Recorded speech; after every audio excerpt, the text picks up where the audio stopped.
बैठकर बारिश का मजा ले रहे हैं। जिन पंछियों के घोंसले पक्के हैं उनके लिए बारिश बहुत अच्छी है, लेकिन जिनके घोंसले कमजोर और बिना छत वाले हैं उनके लिए ये बारिश जरा भी अच्छी नहीं है। माँ, ये बारिश कितनी अच्छी होती है। मुझे खिड़की से बारिश देखना बहुत अच्छा लग रहा है। माँ, मुझे बहुत ठंड लग रही है। बारिश अपने जोरों पर थी। देखते ही देखते बारिश का पानी जंगल में जमा होने लगा। जैसे जैसे बारिश तेज होती गई, बारिश का पानी पंछियों के घोंसले तक पहुंचने लगा। अरे बाप रे, अब तो बारिश का पानी मेरे घोंसले तक आ गया। मुझे जल्दी से बाहर निकलना होगा। जैसे ही रानू चिड़िया अपने घोंसले से बाहर आ गई, उसका घोंसला पानी में बह गया।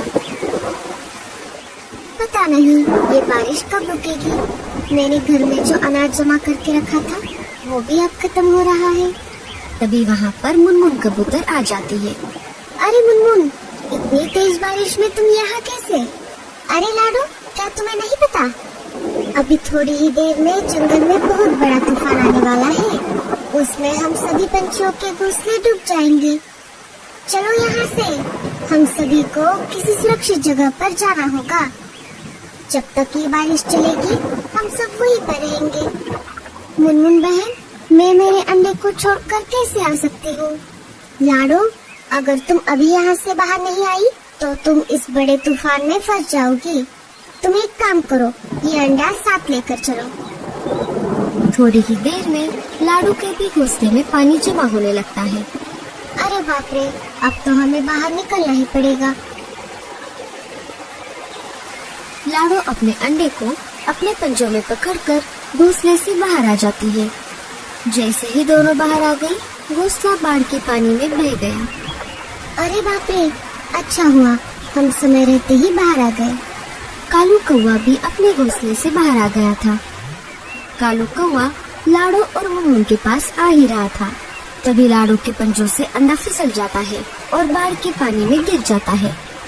जैसे ही कालू ने देखा कि अंडा पानी में गिर गया है, कालू उसे पकड़ने के लिए बाढ़ के पानी में कूद जाता है। कालू ने अंडे को पानी से बाहर निकालने की बहुत कोशिश की, लेकिन पानी का बहाव बहुत ज्यादा था। देखते ही देखते अंडा बहुत दूर चला जाता है। कालू कौवा लाडो के पास आ जाता है। मुझे माफ कर दो लाडो, मैं तुम्हारे अंडे को नहीं बचा पाया। जब तक बारिश चलती रही, सारे पंछी जंगल के बाहर वाले एक गुफा में रहने लगे। कुछ दिनों बाद बारिश कम हो गई। जंगल में बाढ़ का पानी भी धीरे धीरे उतरने लगा। एक एक करके पंछी जंगल में वापस आने लगे और अपना अपना घोंसला फिर से बनाकर रहने लगे।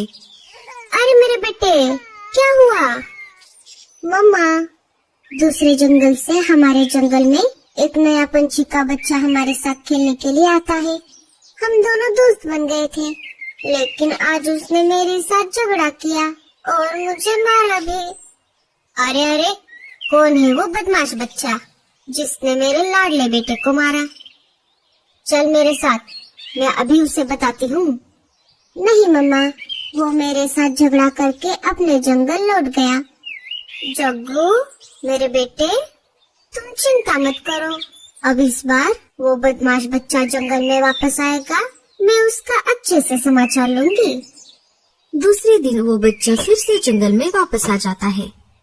आज वो जग्गू के बजाय टुन्ना के साथ खेल रहा था। तभी वहाँ पर गोरी और जग्गू आ जाते हैं। मम्मा, यही है वो जिसने मेरे साथ कल झगड़ा किया था। क्यों रे बदमाश, एक तो तू दूसरे जंगल से आता है और हमारे बच्चों के साथ झगड़ा करता है। क्यों मारा मेरे बेटे को? नहीं आंटी, मैंने आपके बेटे को नहीं मारा, उल्टा उसी ने मेरे साथ कल झगड़ा किया और मुझे मारा। ये देखिए, मेरे सिर पर चोट भी आ गई है। मम्मा, ये झूठ बोल रहा है। तुम्हारे माँ बाप कहाँ है? मुझे उनके पास लेकर चलो, मैं उनसे तुम्हारी शिकायत करती हूँ। मेरे माँ बाप नहीं है, मुझे बचपन से मेरी दादी ने संभाला है। अब तुम इस जंगल में खेलने के लिए नहीं आओगे। चलो जाओ यहाँ से, भागो यहाँ से। तभी वहाँ पर लाडो चिड़िया आ जाती है। अरे अरे गोरी, तुम क्यों इस बेचारे को डांट रही हो? बेचारा और ये? अरे लाडो बहन, तुम्हें नहीं पता, ये दूसरे जंगल से आकर हमारे जंगल के बच्चों के साथ झगड़ा कर रहा है, हमारे बच्चों को मार रहा है। क्या तुम ऐसा कर रहे हो? नहीं नहीं आंटी, मैं ऐसा नहीं करता। उल्टा इस जंगल के लड़के मेरे साथ बुरा बर्ताव करते हैं। मैं जिस जंगल में रहता हूँ वहाँ पर मेरा कोई दोस्त नहीं है, इसलिए मैं यहाँ पर आता हूँ। जग्गू, चलो यहाँ से, अब तुम इस बदमाश बच्चे के साथ नहीं खेलोगे। गोरी और जग्गू वहाँ से चले जाते हैं। तभी वहाँ पर कालू कौवा आ जाता है। अरे लाडो, तुम यहाँ पर क्या कर रही हो? क्या तुम्हें अपना नया घोंसला नहीं बनाना? मैं लकड़ियाँ लाने के लिए बाहर आई हूँ कालू भैया। तभी कालू की नजर उस बच्चे पर पड़ जाती है। कालू एक बार के लिए उस बच्चे को देखता है और एक बार के लिए लाडो की तरफ देखता है। अरे कालू भैया, क्या हो गया? कहाँ खो गए? लाडो, तुमने ये बच्चा देखा? ये बिल्कुल तुम्हारी तरह दिखता है। हाँ कालू भैया, अगर उस तूफान में मेरा अंडा ना बेता तो मेरा भी बच्चा आज इसके जैसा होता।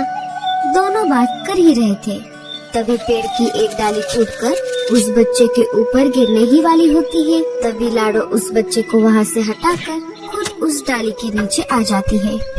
लाडो डाली के नीचे फंस जाती है। अरे बाप रे, ये क्या हो गया? लाडो रुको, मैं अभी मदद लेकर आता हूँ। कालू वहाँ से मदद लाने के लिए चला जाता है। तभी वहाँ पर उस बच्चे की दादी आ जाती है। अरे टीलू, तुम कहाँ थे इतनी देर से? मैंने तुम्हें कहाँ नहीं ढूंढा। चलो अब घर चलो। दादी, वो सब छोड़ो, पहले इन आंटी को इस डाली से बाहर निकालो, वो इसके नीचे फंस गई है। दादी लाडो के ऊपर से वो डाली हटा देती है। अरे चिड़िया, तुम इस डाली के नीचे कैसे फंस गई? दादी, ये डाली मुझ पे गिरने वाली थी, लेकिन मुझे बचाने के चक्कर में ये डाली इन्होंने अपने ऊपर ली। तुम्हारा बहुत बहुत शुक्रिया चिड़िया, तुम्हारी वजह से आज मेरे टीलू की जान बच गई। कोई बात नहीं, ये तो मेरा फर्ज था। दादी, एक बात बताइए, आपको ये चिड़िया का बच्चा कहाँ पर मिला? अभी कुछ महीने पहले जब तेज बारिश हुई थी, उसके साथ साथ तूफान भी आया था। इस जंगल में जो नदी बहती है, वो नदी मैं जहाँ पर रहती हूँ वहाँ से भी गुजरती है। मैं उसी नदी के पास एक कुटिया में रहती हूँ। एक दिन मैं पानी लाने के लिए नदी की तरफ गई थी, तब एक अंडा मुझे उस नदी में बहता हुआ दिखाई दिया। मैं वो अंडा मेरे साथ घर लेकर आई। ये बच्चा उसी अंडे से बाहर निकला था, तब से मैं उसे पाल रही हूँ। लाडो, क्या तुम भी वही सोच रही हो जो मैं सोच रहा हूँ? हाँ हाँ कालू भैया। कालू सारी बातें दादी को बता देता है। ये तो बहुत अच्छा हुआ, मुझे बहुत चिंता थी। मैं इस बच्चे को पूरी जिंदगी अकेले कैसे पालूंगी, क्योंकि ये एक चिड़िया का बच्चा है और मैं तो एक इंसान हूँ। दादी, आपका बहुत बहुत शुक्रिया। आपकी वजह से मुझे मेरा खोया हुआ बेटा वापस मिल गया। टीलू भी अपने माँ से मिलकर बहुत खुश हुआ था। देखा तुमने लाडो, ऊपर वाले के घर देर है लेकिन अंधेर नहीं। लेकिन लाडो, अब तुम अपना घोंसला कैसे बनाओगी? तुम तो घायल हो गई हो। कोई बात नहीं चिड़िया, मैं तुम्हारी मदद करूँगी। चिड़िया, इस शीशी में जो पानी है वो कोई मामूली पानी नहीं है। इस पानी को तुम जिस किसी भी चीज पर छिड़कोगी वो अपने आकार से 100 गुना ज्यादा बड़ा हो जाएगा। अब मैं चलती हूँ, मैं तुम सबसे मिलने के लिए दोबारा आऊंगी। दादी को टीलू को छोड़कर जाने का मन नहीं कर रहा था, लेकिन फिर भी वो दिल पर पत्थर रख के वहाँ से चली गई।